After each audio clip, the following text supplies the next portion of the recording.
Selamat datang di bacaan hari ini, hari Senin tanggal 17 Oktober tahun 2022. Selamat datang di bacaan harian, bacaan umum untuk semua zodiak. Ambil hanya jika resonate, silakan lihat description box di bawah video ini untuk rangkuman bacaan hari ini.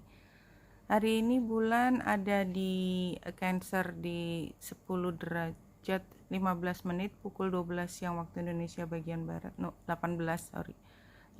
derajat 15 menit. Membuat transit sextile dengan Uranus,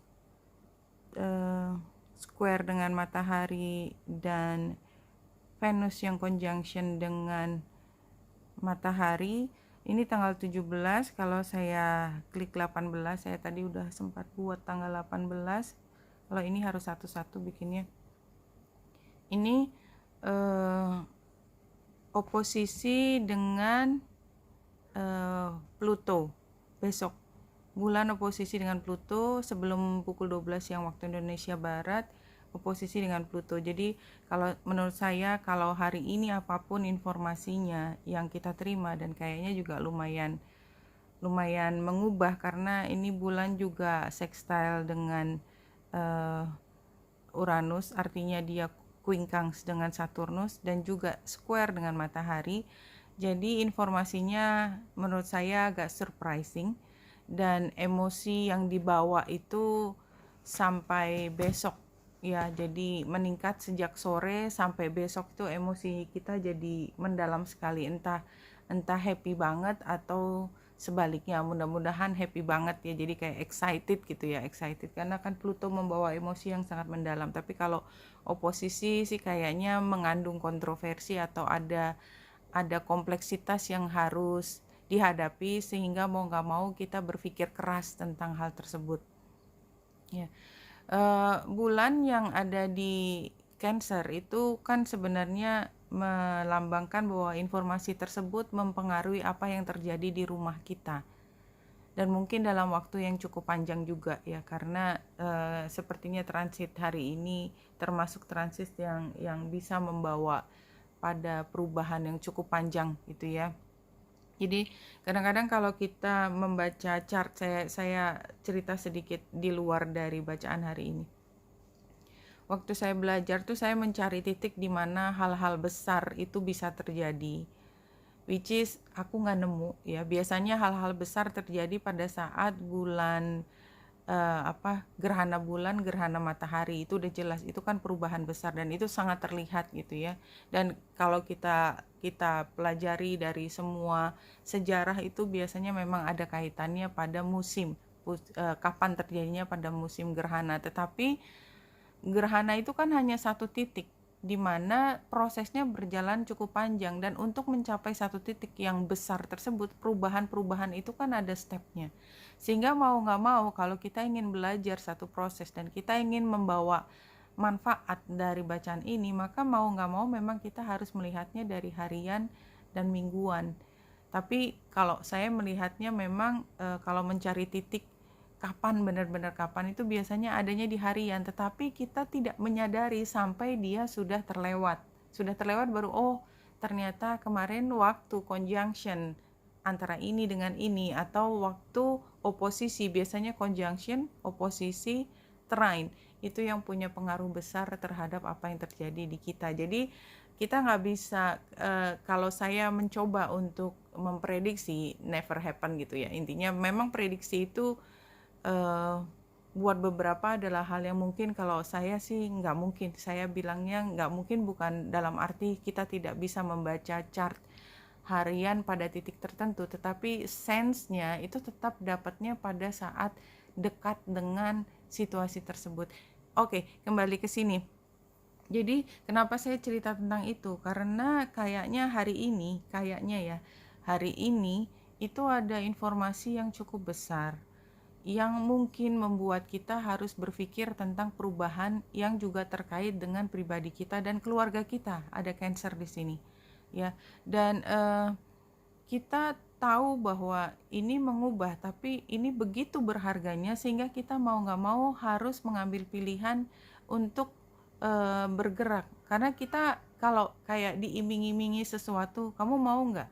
terus kita tahu dia akan terlewat kesempatannya gitu ya kan, kita cenderung untuk tidak menunda, tapi kita mencoba semaksimal mungkin untuk meraihnya.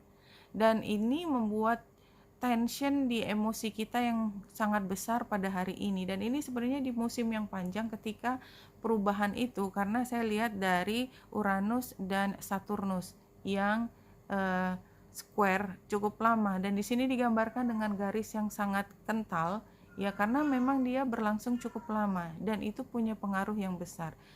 Mars yang pada saat ini punya pengaruh besar karena dia juga square dengan Neptunus ya, ada kontroversi di sini.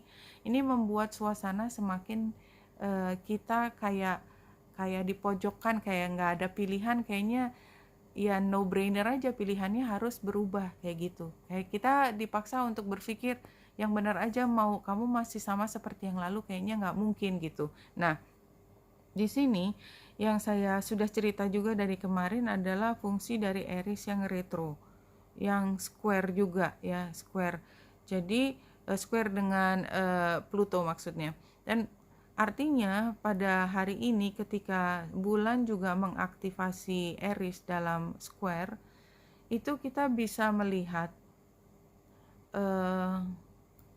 sisi negatif atau kecemburuan dari beberapa pihak, bisa pihak luar, bisa kita sendiri yang ngerasa sangat-sangat cemburu dengan informasi tersebut, nggak terima ya, ada informasi seperti itu yang mungkin berpengaruh. Namun demikian kita kembali lihat bahwa bulan pada saat ini conjunction dengan Pallas Athena ya. Bulan ada di 18 derajat 15 menit Cancer, Pallas Athena ada di 17 derajat 21 menit. Tapi tidak jauh dari situ juga ada Lilith.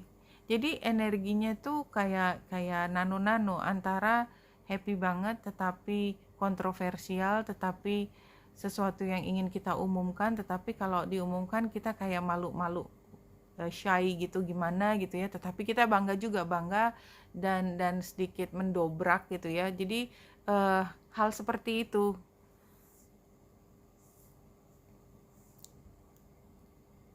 Ya, di sini penggambarannya anak, rumah, dan kalau kita lihat bunganya, saya melihat ini semua positif ya, semua positif. Mudah-mudahan ini adalah berita gembira terkait dengan anak atau situasi di rumah yang semakin membaik, atau hasil dari kerja keras kita bisa terlihat sekarang manfaatnya nggak hanya buat diri kita sendiri tetapi juga buat keluarga kita.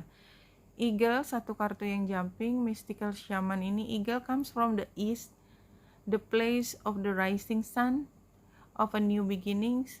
She soars high in the sky, sees the smallest detail in clarity without losing track of the bigger picture. Yeah, exactly. Bulan conjunction dengan Pallas Athena. Ini luar biasa superiornya dalam berpikir, dalam melihat ke depan. And nest in the high mountains. Jadi dia memang tempat tinggalnya tuh udah di tempat tinggi gitu. Dia udah bukan level bawah lagi, enggak. Dia bisa ke bawah, tapi hatinya dia, cara berpikir dia, cara pandang dia, semua udah di high mountains. For eagle, there is no obstacle. Buat eagle nggak ada obstacle, kelihatan semua dari atas. Dia kan ahli perang gitu ya, dan Pallas Athena juga. Only opportunities yang dia lihat hanya opportunities. Blok itu nggak ada. Setiap kali dia lihat blok, dia selalu lihat cara untuk tetap jadi yang dilihat adalah strategi, bukan hambatan. Hambatan itu nggak ada, adanya challenge untuk dimenangkan. She calls you to ascend, to acquire perspective, so you can fly wing to wing with great spirit. See, this is so beautiful, no, kartunya hari ini. Jadi kita nggak bisa berpikir dengan cara yang tadi, yang pemain yang ada di bawah. Kita pemain yang ada di atas, master of the game-nya. Kita bukan pionnya, no, gitu ya. Ini 3 kartu saya ambil dari Moonologi. Yang pertama keluar adalah New Moon Eclipse, expect powerful change.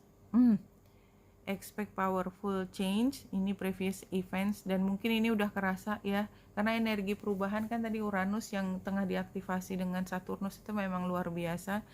Ini current situationnya adalah step out of your comfort zone. Ini North Node ya, North Node itu selalu keluar dari comfort zone, sesuatu ke depan yang belum pernah, teritori baru, itu yang perlu kita lihat. Dan ini penggambarannya kan titik tengah di antara dua garisnya matahari dan bulan, makanya North Node di mana matahari dan bulan berada di sekitar garis ini dan ketemu, maka akan terjadi gerhana bulan atau matahari. Kalau full moon gerhana bulan, kalau new moon kan bulannya nggak kelihatan, maka gerhananya adalah gerhana matahari, something like that. Nah, kemudian luck is on your side, ini new moon in Sagittarius. Ini mungkin ya simply pesan bahwa luck is in our side gitu. Don't think too much gitu ya. Ada perubahan, comfort zone itu udah perlu ditinggalkan, tetapi keberuntungan tuh selalu berada di depan kita. Itu kita bisa lihat interpretasinya seperti itu. Atau kita kembali melihat kapan matahari ada di Sagittarius dan terjadi bulan baru. Itu mungkin juga merupakan titik ya, poin turning point untuk perubahan yang berikutnya yang kita harapkan. Luck is on your side, Sagittarius.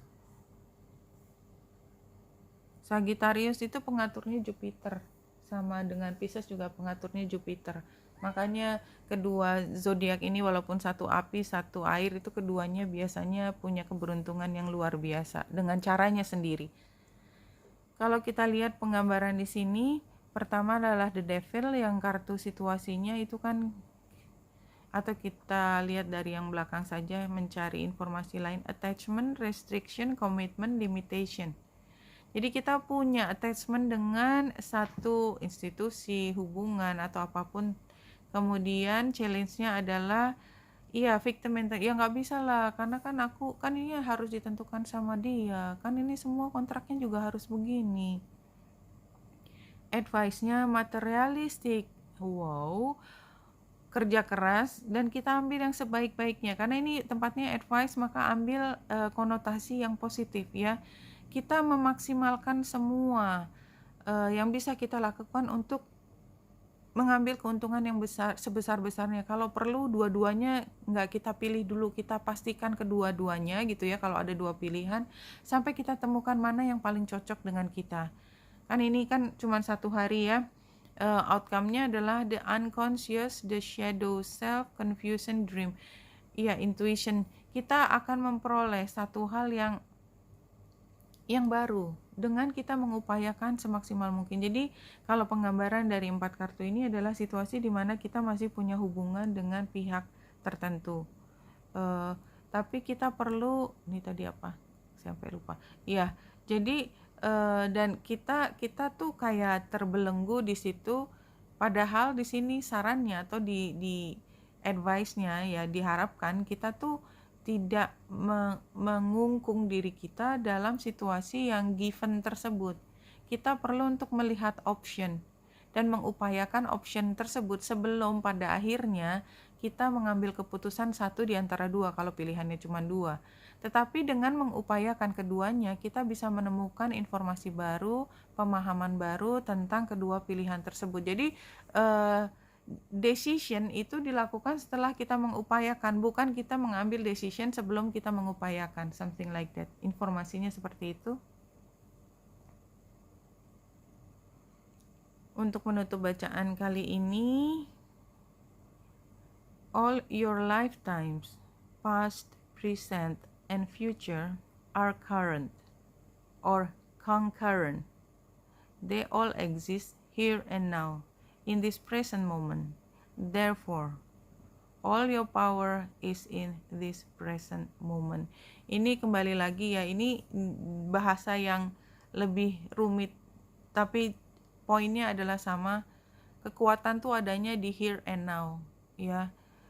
Overthinking tentang masa depan itu nggak punya power terhadap kehidupan kita atau dampaknya terhadap perjalanan hidup kita.